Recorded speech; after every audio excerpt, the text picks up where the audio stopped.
saking sayangnya Allah, kamu gak usah banyak-banyak ibadahnya. Ini yang saya tunjukkan aja, kamu kerjakan. Jadi dalam ibadah itu gak boleh kreatif.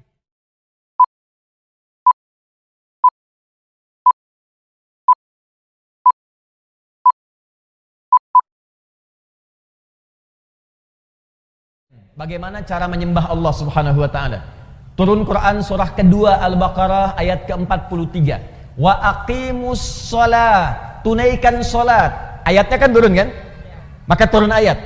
Makanya tidak boleh kita beribadah kalau tidak ada ayatnya. Tidak ada dalilnya.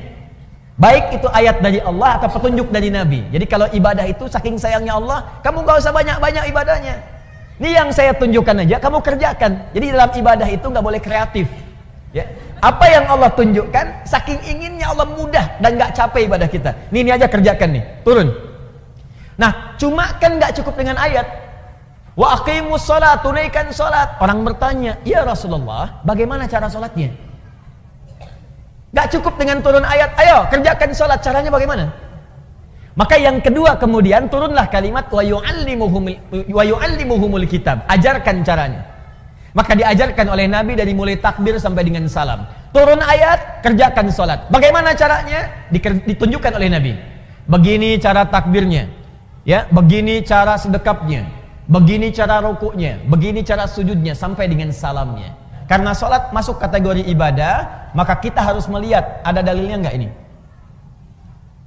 Jelas? Ada ustaz, kita keluarkan satu. Quran surah kedua misal.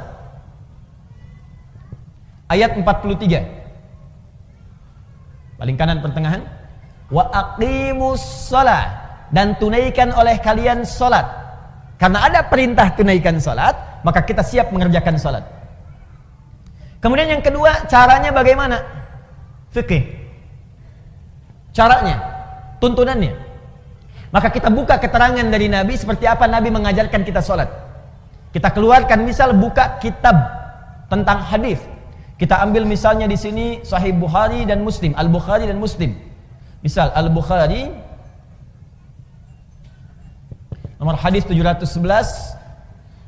Kemudian riwayat Muslim nomor hadis 397, riwayatnya dari sahabat Abu Hurairah. Abu Hurairah ini menerima kemudian peristiwanya dari Khalad bin Rafi Az-Zuraiqi. Khalad. Ada yang menyebut Khalid, ya, Khalad bin Rafi. Hadisnya sahih. Fokus. Ini perintah salatnya. Ini caranya. Kemudian yang terakhir, bagian ketiga, hikmahnya. Apa hikmah di balik perintah salat itu? Apa esensinya? Kenapa kita diminta salat? Fokus baik-baik. Kenapa kita diminta sholat? Toh tidak sholat pun tetap kita menjadi hamba Allah.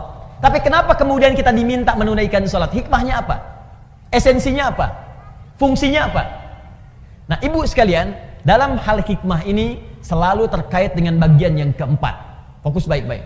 Tidak pernah diperintahkan seorang hamba untuk menunaikan ibadah kecuali memiliki hikmah, esensi, makna terkait dengan aspek yang keempat.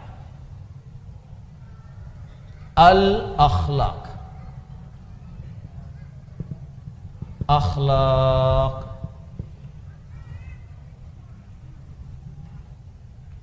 Tahan. Saya kembalikan ke nomor 3 dulu sebelum kita masuk ke akhlak. 1. Buka Quran surah ke-20. Ayat yang ke-14. Ada? Quran surah Taha, ya? Ma anzalna ilaikal Qur'ana litashqa. Ayat ke-14. 14. Innani anallah. Ada? Innani anallah la ilaha illa ana fa'budni. Ada? Wa aqimis salata li dzikri. Ada? Baik, sekarang perhatikan baik-baik. Ibu sekalian, yang Tuhan itu siapa? Allah. Pencipta kita siapa? Yang hamba siapa? Kita, manusia. Apa yang membedakan antara Tuhan Khalik yang menciptakan kita dengan kita hamba yang diciptakan? Mesti ada beda. Apa beda antara direktur dengan karyawan, direktur memanage perusahaan, memberikan perintah, karyawan mengeksekusi. Apa beda tuan rumah dengan asisten rumah tangga? Tuan rumah mengatur, memberikan perintah, asisten rumah tangga mengeksekusi, gitu kan? Apa beda antara Allah Rabbun, Tuhan, Khalid, dengan manusia sebagai hamba? Maka bedanya mesti ada perbedaan di antara keduanya. Allah yang disembah, manusia yang harus menyembah. Allah yang diibadahi, manusia yang harus ibadah. Karena itu ketika Allah mengatakan saya Tuhan, lihat ayatnya. Innani anallah. Kata Allah, saya Allah. La ilaha illa ana. Tidak ada Tuhan selain saya. Yang Tuhan cuma saya, kata Allah. Yang lain bukan Tuhan. Yang Tuhan cuma saya, kata Allah. Yang lain bukan Tuhan. Nah, kalau engkau yakin saya Tuhan, kata Allah, maka buktikan keyakinanmu itu.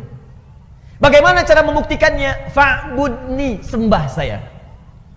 Sembah, kalau memang yakin Allah Tuhan, dia buktikan. Cara membuktikannya, kita sujud kepadanya. Kita menyembahnya.